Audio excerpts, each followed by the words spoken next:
Mais je me dis, je sais pas, faudrait. Puis là, je suis comme dans une. Je suis pas en trop parce que je sais où je vais aller. Mais je me dis, est-ce que. Parce que je me dis, moi, tellement je suis à l'école. Si à l'école, j'arrivais à passer outre Dieu. Parce que des fois, je prie. Ma famille, eux, ils faisaient leur vie dans le sens que comme. Ils priaient et tout. Mais des fois, vu que je revenais tard et tout, ils m'attendaient. La conversation que tu n'as pas avec Dieu, donc par la prière, genre si tu l'as pas avec Dieu, avec qui est-ce que tu l'as? Là, Ça, c'est deep, ça. j'étais comme, ok, mais comme je crois que je sais que le diable existe, mais comme je suis pas le diable, tu vois.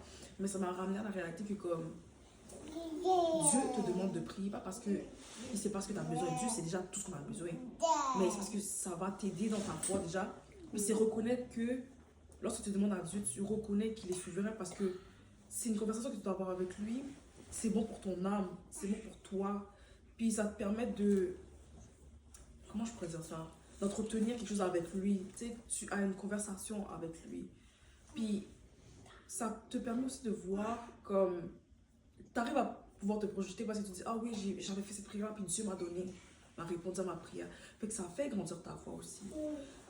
Mais moi, je lisais pas ma Bible. Vraiment, à l'époque, je lisais pas. Moi, ma Bible, je la lisais le samedi, parce que moi, j'allais l'église le samedi, mais je lisais une fois par semaine. Après, moi, toute la semaine, tu me parlais de Dieu, je ne connaissais pas Dieu. Parce que moi, c'était juste le samedi, une journée par semaine. Mais c'est plus que ça avec le temps.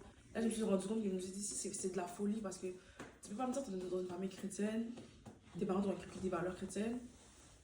Là, parce que là, tu as le libre arbitre de les appliquer parce que tu as plus de 3-4 ans quand tes parents t'emmenent à l'église, puis tu es comme, tu y vas avec papa et maman. Là, tu fais un peu ce que tu veux, dans le sens où, là, c'est par conviction personnelle. Là, c'est plus papa et maman qui te forcent. Et là, j'ai commencé à prendre conscience que comme, je ne vivais vraiment pas pour Dieu, pas parce que je faisais des choses qui étaient malhonnêtes, mais parce que j'étais tellement imbue de ma personne, je suis comme, oui, je vais y arriver, je peux y arriver. J'oubliais que Dieu me donnait la capacité. Exact. Fait que là, je dis, comme, je sais pas trop. Je me dis, je sais que je vais aller de l'avant. Je sais que, d'ailleurs, j'ai pensé à plusieurs types de trucs à faire. Je me dis, mais je vais pas aller faire sans Dieu. Parce que moi, je sais que Dieu dit dans la parole que toute chose concourt au bien de ceux qui aiment Dieu. Il dit, mais il y a des gens qui sont non-croyants puis qui percent et tout. Je dis, mais moi, je veux pas tant.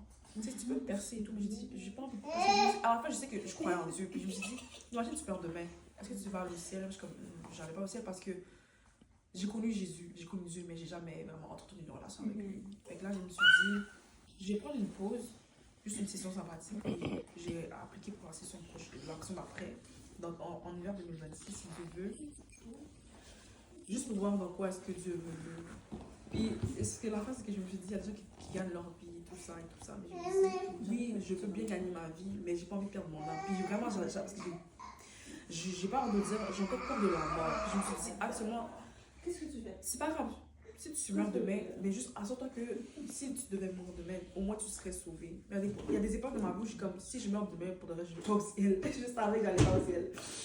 Parce que je me suis dit, Mais est-ce que tu es déjà baptisé? Est-ce que tu as reçu le Saint-Esprit? ouais. Okay. Je suis déjà baptisée, mais je me dis, parce que moi quand je suis baptisée, je sais pas pourquoi j'avais des attentes. Je me suis dit, quand je suis baptisée, je plonge dans l'eau. Tu vois, l'enseignement là, c'est fini. Je vais tellement être investie.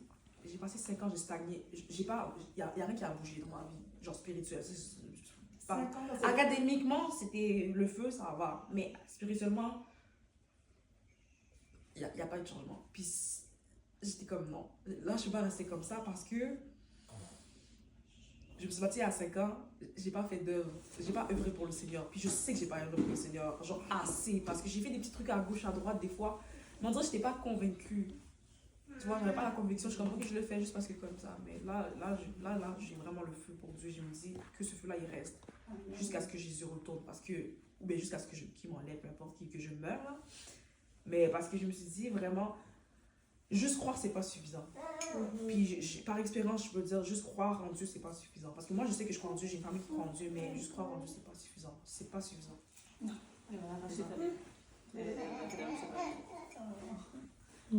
On va prier pour toi. Merci. Pour ici à la fin. Pour que Dieu te guide à prendre la bonne décision.